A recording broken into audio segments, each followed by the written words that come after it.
उम्मीद है मेरे दोस्तों आप स्वस्थ होंगे, मस्त होंगे।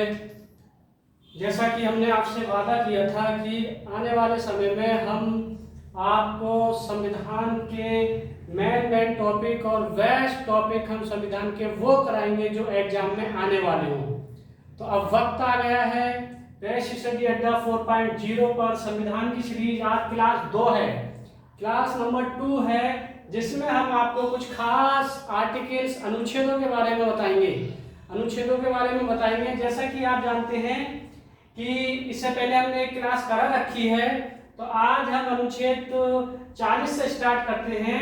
और कभी भी पूछ लिया जाता है कि अनुच्छेद 40 ग्राम पंचायतों का संगठन किस भाग में आता है, तो ये याद रखना, ये जो आता है हमारा भाग 4 में आता है, जो है हमारे मूल कर्तव्य के भाग 4 में आता है हमारा अनुच्छेद 40 ग्राम पंचायतों का संगठन। तो यानी अनुच्छेद 40 के तहत ग्राम पंचायतों का संगठन किया गया था। जो पंचायत स्तर पर ग्राम पंचायतें हैं, त्रिस्तरीय होती है, ज्यादातर त्रिस्तरीय बलवंतराय बेहतर समिति ने दिया था, जिसमें एक था जिला परिषद, एक था खंड और एक था ग्राम पंचायत। तो ग्राम पंचायतों का जो गठन किया गया था वो आर्टिकल 40 के तहत किया गया था। ठीक है, तो अपने आप में बहुत इंपॉर्टेंट क्वेश्चन है और ये बहुत बार बार पूछा जाता है कि ग्राम पंचायतों का गठन किस आर्टिकल यानी किस अनुच्छेद के तहत किया जाता है, तो वो है हमारा अनुच्छेद 40। अब याद रखेंगे अनुच्छेद 44, नागरिकों के लिए एक समान सिविल संहिता, यानी जो सिविल संहिता होती है, सिविल परीक्षाएं चाहे कानून से संबंधित किसी चीज से भी संबंधित, तो भारत के प्रत्येक नागरिक को एक समान सिविल संहिता देनी चाहिए, ना कि किसी के साथ कोई भेदभाव हो, सभी को समान सिविल संहिता दी जानी चाहिए। ये हमारा अनुच्छेद जो वर्णन करता है वो 44 यानी 44 अनुच्छेद हमारा इस बात का जिक्र करता है कि किसी को सभी को समान सिविल संहिता देनी चाहिए। नेक्स्ट है अनुच्छेद 45, बालिकाओं के लिए निःशुल्क एवं अनिवार्य शिक्षा। अनुच्छेद 45 में कहा गया है जो बच्चे होते हैं उनके लिए निःशुल्क एवं अनिवार्य शिक्षा का प्रावधान किया जाए, ये इसमें कहा गया। लेकिन अगर ये कहा जाए कि निःशुल्क एवं अनिवार्य शिक्षा को मूल अधिकार का हिस्सा कौन से आर्टिकल के तहत बनाया गया, तो निःशुल्क एवं अनिवार्य शिक्षा को जो 614 वर्ष के बच्चों के लिए निःशुल्क शिक्षा का प्रावधान किया गया है, उसमें अनुच्छेद यानी आर्टिकल 21(1) के तहत संविधान में इसे एक मौलिक अधिकार बना दिया गया है, और वो आता है हमारा स्वतंत्रता का अधिकार पार्ट नंबर 2 जो है उसके अंतर्गत इसे इंक्लूड किया गया है। तो ये चीज याद रखेंगे आप। अनुच्छेद 45 सारे ही इंपोर्टेंट हैं जो एग्जाम में आने वाले हैं, सब वही आर्टिकल बताए जाएंगे आपको, मेन वैल्यू में से कोई भी अलग से नहीं बताया जाएगा। अनुच्छेद 48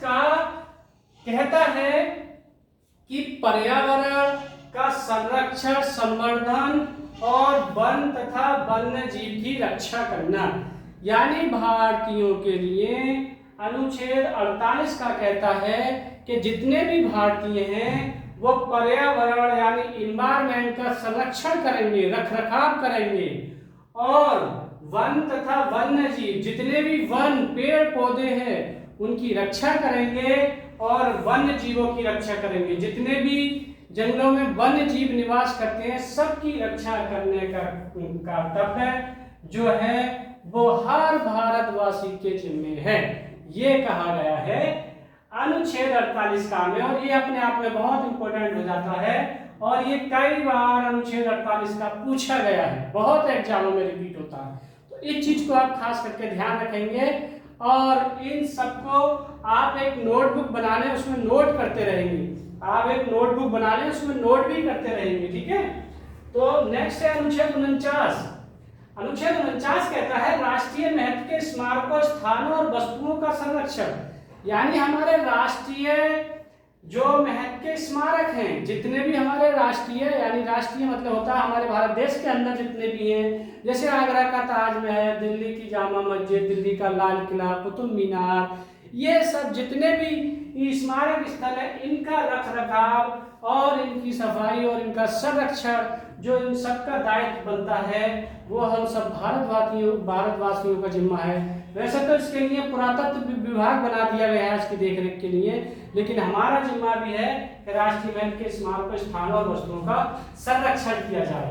ठीक है, बहुत इंपॉर्टेंट है, अपने आप में बहुत एग्जाम में पूछा जाता है। नेक्स्ट है अनुच्छेद 50, कार्यपालिका से न्यायपालिका का पृथक्करण। एक होती है कार्यपालिका और एक होती है न्यायपालिका।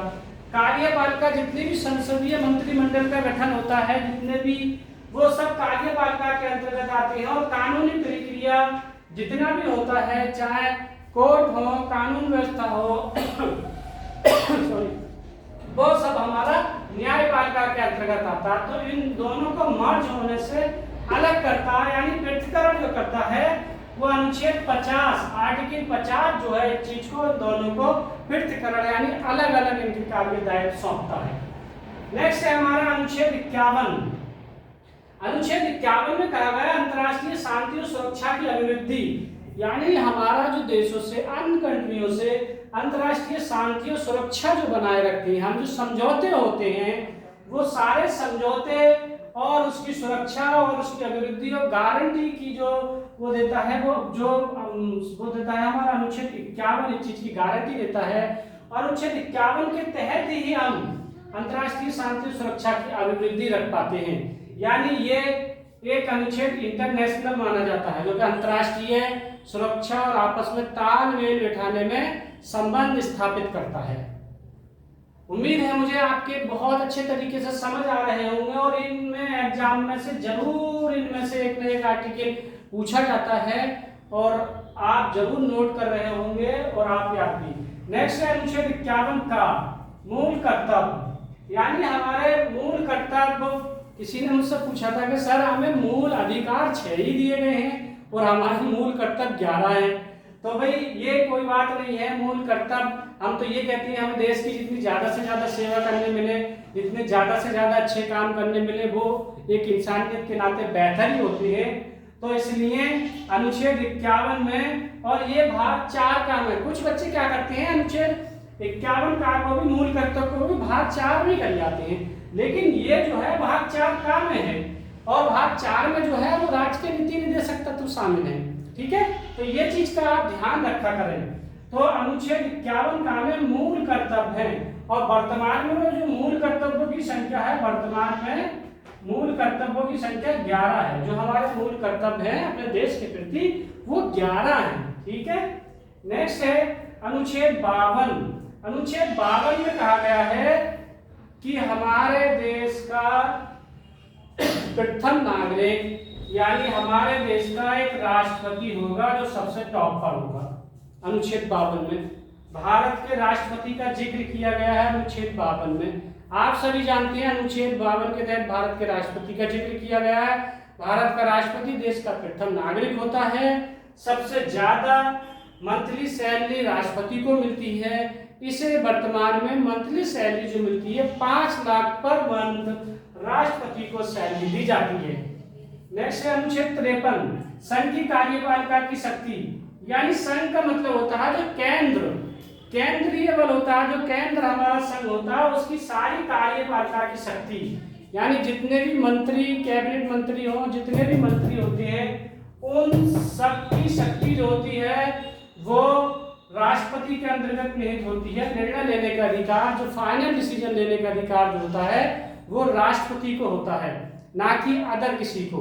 राष्ट्रपति की सहमति से ही कोई बिल पास किया जाता है। लास्ट में अगर लोकसभा राज्यसभा में कोई बिल आता है तो राष्ट्रपति अगर उसको फाइनल मोहर लगाता है तभी वो बिल पास होता है, अन्यथा वो बिल रिजेक्ट कर दिया जाता है।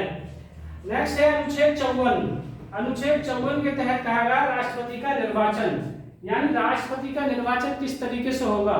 तो राष्ट्रपति का निर्वाचन जो होता है, जितने भी विधानसभा के निर्वाचित सदस्य, लोकसभा के निर्वाचित सदस्य, राज्यसभा के निर्वाचित सदस्य और 2 केंद्र शासित प्रदेश हैं जिसमें पुदुचेरी और दिल्ली, इन सबके निर्वाचित सदस्यों के मत द्वारा, यानी अनुपातिक प्रतिनिधि प्रणाली के द्वारा राष्ट्रपति का निर्वाचन होता है, राष्ट्रपति का चुनाव होता है। तो ये याद रखें, निर्वाचित सदस्य होते हैं राष्ट्रपति के चुनाव में, मनोनीत सदस्य नहीं होते। सिर्फ कुछ बच्चे ये गलती कर देते हैं, आ जाता है विधानसभा और लोकसभा राज्यसभा के सभी सदस्य, तो अधिकतर बच्चे क्या कर जाते हैं कि हाँ सभी सदस्य। लेकिन जो अनुच्छेद 54 में राष्ट्रपति का निर्वाचन दिया है, तो राष्ट्रपति के निर्वाचन की प्रक्रिया में जो होते हैं वो ओनली निर्वाचित यानी चुने हुए सदस्य होते हैं, मनोनीत सदस्य कोई वोट नहीं देता है। तो एक चीज का आप याद रखेंगे। और मुझे उम्मीद है आपको ये हमारे क्लास नंबर 2 जो अनुच्छेद की क्लास है बहुत अच्छी लगी होगी, और उम्मीद है आप बहुत सारा प्यार, ढेर सारा प्यार देंगे इस पर, और हमें पूरा भरोसा है कि आप चैनल को सब्सक्राइब, लाइक और शेयर जरूर करेंगे और ऐसी तरीके से तैयारी में बने रहेंगे। हम रोज आपको 2 या 1 क्लास संविधान की और करंट अफेयर की रोज देते रहेंगे। आप चैनल को सब्सक्राइब जरूर कर लें और लाइक शेयर जरूर करें। ज़्यादा से ज़्यादा आपको संविधान पढ़ने का मौका मिले और अच्छी तरीके से आपकी संविधान के प्रति तैयारी हो, क्योंकि यूपी पुलिस का एग्जाम भी तैयार है और बिहार पुलिस का एग्जाम की तैयार है, और जिसमें बिहार की टीचिंग का BPSC TR 3 का एग्जाम भी एक आध मंथ में होने वाला है। तो ताकि आपका जो है संविधान बहुत अच्छे, संविधान और करंट अफेयर आपका बहुत अच्छे से हो जाए, तो हमारी यही कोशिश रहेगी। तो इसीलिए आप इसको सारी चीज़ों को नोट कर और एक बार रिपीट जरूर किया करें। उम्मीद है कि आप चैनल को सब्सक्राइब करेंगे, लाइक करेंगे। धन्यवाद।